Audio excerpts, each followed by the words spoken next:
Nicholas Thomas's book, Colonialism's Culture, Anthropology, Travel, and Government, challenges the conventional understanding of colonialism as a straightforward political project. Instead, Thomas posits that colonialism is best comprehended as a symbolic, often self-contradictory cultural enactment. He delves into the various ways in which colonialism manifests and perpetuates itself through representational practices, ranging from missionary biographies to health and sanitation reports to colonial postcards.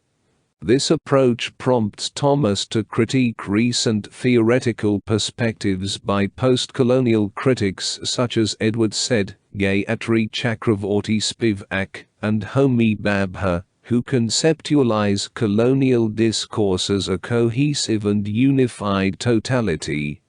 The introductory chapter questions the utility of contemporary totalizing theories of colonialism. While acknowledging the critical value of overarching terms like colonialism, Thomas suggests that scholars may benefit more from abandoning the assumption that the term relates to a meaningful category or totality. Instead, he advocates for an exploration of specific colonial projects, rejecting attempts to formulate global theories applicable universally to all colonial contexts.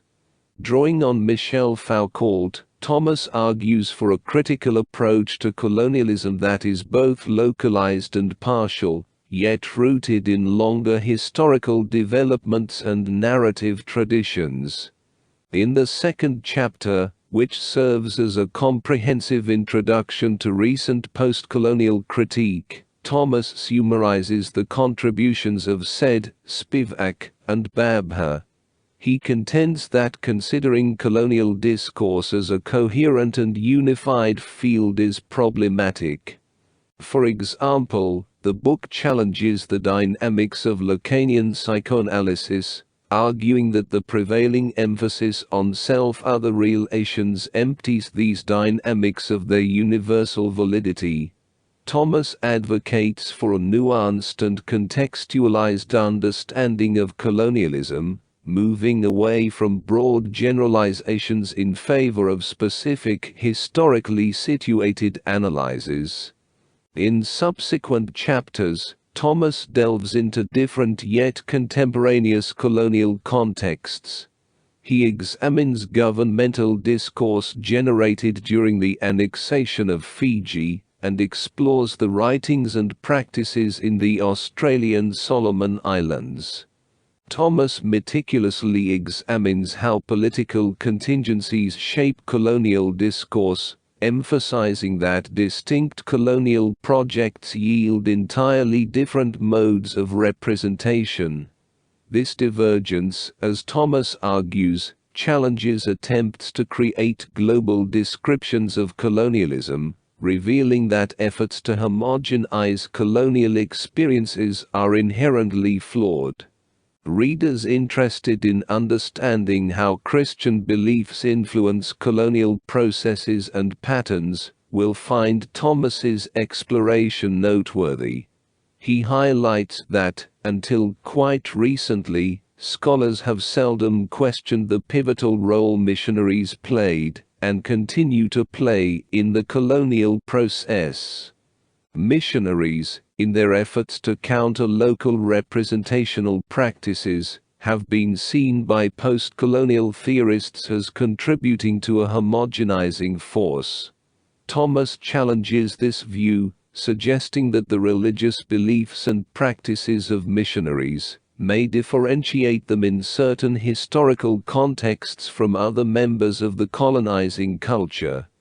Thomas identifies a Christian difference among missionaries in the Western Solomon Islands, characterized by their incorporative ideology, rooted in the biblical account of the unity of humankind through God's single act of creation. Christian discourses, particularly missionary writings, mark others as pagans rather than savages or members of inferior races. Missionaries' narratives of conversion, crafted for audiences back home, played a crucial role in fundraising and self-legitimation projects. These narratives often contrast the natives' former state of savagery with their present state of supposed high development. Notably, Thomas distinguishes between missionary and secular concepts of otherness, highlighting that the former's boundaries between pagan and Christian are mutable, whereas the latter often relies on fixed hierarchies of stable racial difference.